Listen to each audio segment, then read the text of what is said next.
देश में लोकसभा चुनाव की बिसात बिछनी शुरू हो चुकी है। विपक्षी दल महागठबंधन बनाने की तैयारी में है, तो दूसरी ओर बीजेपी के हाथ से उसके सहयोगी फिसलते जा रहे हैं। उत्तर से लेकर दक्षिण तक बीजेपी को सहयोगियों के संकट का सामना करना पड़ रहा है और जो सहयोगी हैं वो बीजेपी की रणनीति के चलते उससे अलग होने की तैयारी कर रहे हैं। एक तरफ 1.5 दर्जन विपक्षी पार्टियां एकजुट होकर 2024 में बीजेपी को हराने की रणनीति बना रही हैं, तो सत्ता के गुरूर में बीजेपी अपने ही सहयोगियों से किनारा कर रही है। 2019 के चुनाव में बीजेपी के साथ जो दल थे उसमें सभी प्रमुख पार्टियां उसका साथ छोड़ चुकी हैं और जो रह गए हैं वो साथ छोड़ने की तैयारी में हैं। तमिलनाडु में बीजेपी और एआईएडीएमके के रिश्ते तेजी से खराब होते जा रहे हैं। दोनों ही पार्टियां एक दूसरे पर निशाना साध रही हैं, तो हरियाणा में एनडीए समाप्त होने की ओर बढ़ चुका है। यहां बीजेपी और जेजेपी में अब खुलकर टकराव शुरू हो गया है। राज्य में सरकार गठबंधन की है। बीजेपी के मनोहर लाल खट्टर सीएम हैं, तो जेजेपी के दुष्यंत चौटाला डिप्टी सीएम।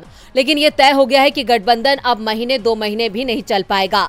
सरकार बनाने के लिए बीजेपी को 2020 में जेजेपी की जरूरत पड़ी तो उसे साथ ले लिया, लेकिन अब बीजेपी ने बहुमत का जुगाड़ कर लिया है, तो जेजेपी से किनारा करने की तैयारी शुरू हो गई है। 90 सदस्यीय हरियाणा विधानसभा में बीजेपी के पास 41 सीटें हैं और 5 निर्दलीय विधायकों ने बीजेपी के समर्थन का ऐलान कर दिया है।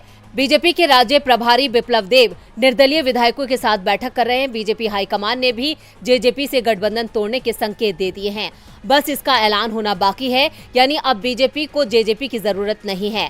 जिस दल की जरूरत नहीं उसे किनारे करने की कोशिश शुरू कर दी जाती है। जब तक जेजेपी की जरूरत थी साथ लिया, अब लोकसभा चुनाव में जेजेपी की जरूरत नहीं है तो उससे किनारा किया जा रहा है।